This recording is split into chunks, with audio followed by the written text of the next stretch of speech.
Três erros na prescrição de exercícios de dupla tarefa. Seja muito bem-vindo, fica até o final do vídeo e aproveita para já curtir ele e também seguir as páginas da Ativa Clube.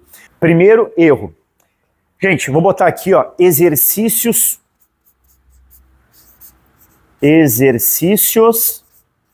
combinados. Ah, Guilherme, mas o que tu quer dizer com exercícios combinados? É o seguinte, tem uma diferença entre exercícios combinados e exercícios de dupla tarefa. Vamos relembrar aqui, né, do conceito de dupla tarefa.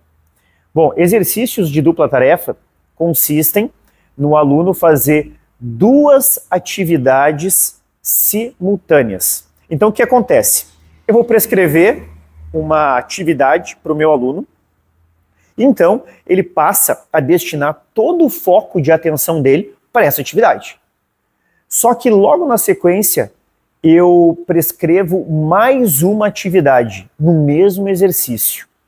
E aí ele passa a dividir a atenção dele entre essas duas atividades, e de maneira simultânea. Agora, exercícios combinados, também a gente faz a prescrição de duas atividades no mesmo exercício. Só que a diferença é que eles não são executados de forma simultânea.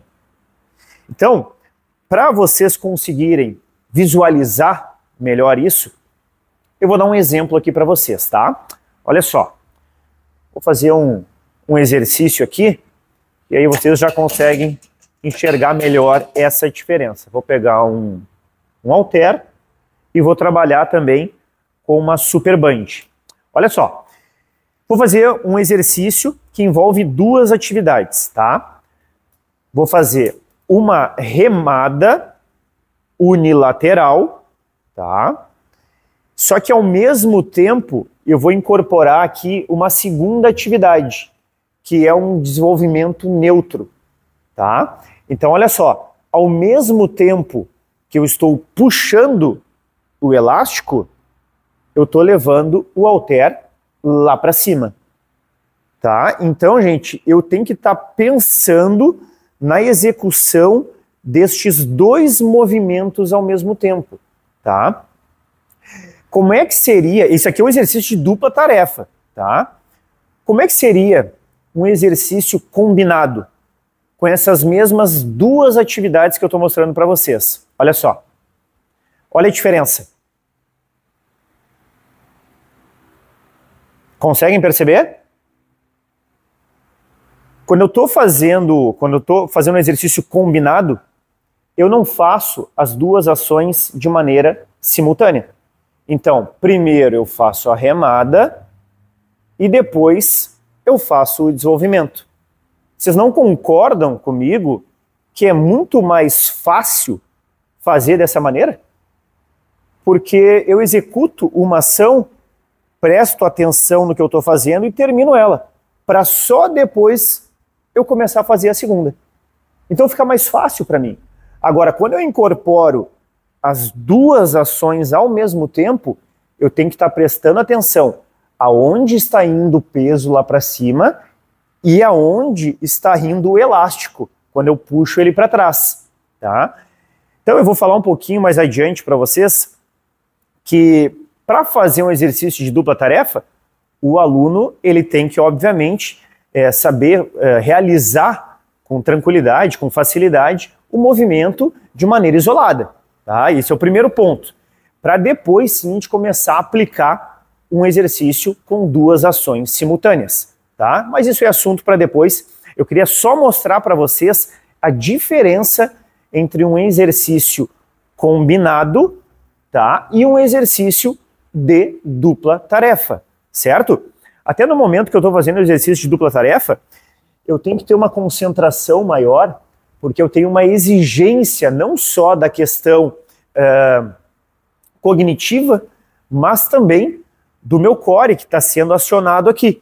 né? Estou prestando atenção aqui, o elástico está puxando e ao mesmo tempo eu não posso deixar fazer nenhum giro porque eu tenho que executar este movimento aqui ao mesmo tempo, certo? Então, esse é um dos erros que acontece quando o personal vai querer prescrever um exercício de dupla tarefa e ele acaba passando um exercício combinado, certo? Vamos lá. Segundo erro. O segundo erro, gente, vamos botar assim, ó, é não considerar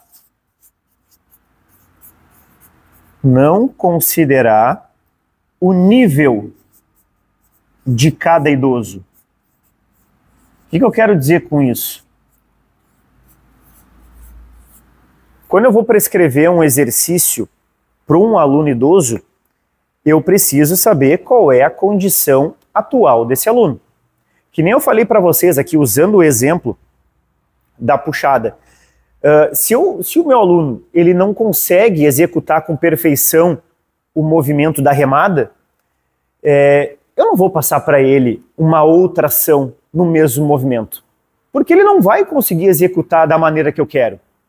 Então, primeiro, eu tenho que trabalhar de maneira isolada, né, até que ele consiga fazer com perfeição o movimento, e aí sim eu vou incorporar, né, uma segunda ação. Então, eu não posso trabalhar com uma dificuldade elevada com aquele idoso que não tem condições de trabalhar com uma dificuldade elevada. Tem muita gente que é extremamente apto fisicamente, só que na questão cognitiva deixa a desejar.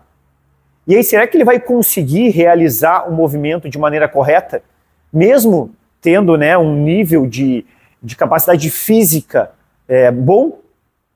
Provavelmente ele vai ter algumas dificuldades. Então, eu sempre falo que o personal trainer que vai trabalhar com pessoas idosas, ele tem a obrigação de saber avaliar o seu aluno antes de sair prescrevendo qualquer tipo de exercício, tá? Exercício de dupla tarefa é muito legal, é muito bom, é importantíssimo, sim, mas você tem que prescrever ele no momento ideal para o aluno, certo? Terceiro erro. Antes, deixa eu dar um outro exemplo. Aqui, ó, me veio na cabeça agora. Deixa eu pegar um outro halter aqui para mostrar para vocês, ó. Eu vou passar aqui alguns exemplos de dupla tarefa motora, que são mais fáceis de vocês visualizarem, tá? Olha só. Eu vou fazer ao mesmo tempo um afundo. Deixa eu ficar de lado aqui. Ó, vou fazer um afundo, tá? E ao mesmo tempo vou botar uma segunda ação, que é uma elevação lateral do ombro. Então, fiz o afundo, faço a elevação lateral do ombro. E se o meu aluno não conseguir realizar a elevação lateral, né, da maneira correta, eu vou continuar prescrevendo esse tipo de exercício aqui? Não, né? E se ele não conseguir, se ele não tiver amplitude para fazer o afundo, será que adianta eu fazer esse tipo de exercício? Então, é isso que eu falei para vocês. Você tem que respeitar o nível de capacidade que o aluno se encontra, para depois procurar, assim, encontrar, né, o melhor exercício para ele. Vamos para o terceiro erro? O terceiro erro é prescrever exercícios que não tenham relação direta com o dia a dia do idoso, tá? Ó, não tem relação com o dia a dia. Tá? Não tem relação com o dia a dia. Então, o primeiro exemplo que eu dei aqui para vocês é um exemplo clássico disso. Em que momento que vocês percebem no dia a dia do idoso ele fazendo algum movimento parecido com este aqui? Difícil, né? Em que momento ele pode puxar alguma coisa, mas ao mesmo tempo ele está levando uma coisa, algum objeto acima da altura do ombro? Não sei, é difícil de conseguir enxergar isso. Então, o que eu quero dizer? que no momento que a gente prescreve exercício de dupla tarefa, a gente tem que pensar sim na importância desse exercício para o dia a dia dessa pessoa, para a rotina dela, tá? Ah, mas tu disse aqui que a remada com o desenvolvimento é um exercício de dupla tarefa, então é importante. Sim, é um exercício de dupla tarefa de ordem motora, né? E é importante fazer. Só que esse exercício, particularmente, ele não tem uma relação tão direta com o dia a dia do idoso. Então, assim, é legal de fazer, é bom para ativação aqui do core, né, para a postura do aluno? Sim, é bem legal, tá? Só que eu não considero ele como um dos melhores exercícios de dupla tarefa. Então é isso que eu quero que vocês entendam. Olha só, 3 erros, então, na prescrição de exercícios de dupla tarefa. Primeiro, prescrever, né, exercícios combinados e não exercícios de dupla tarefa e não exercícios com ações simultâneas. Depois, não considerar o nível de cada idoso.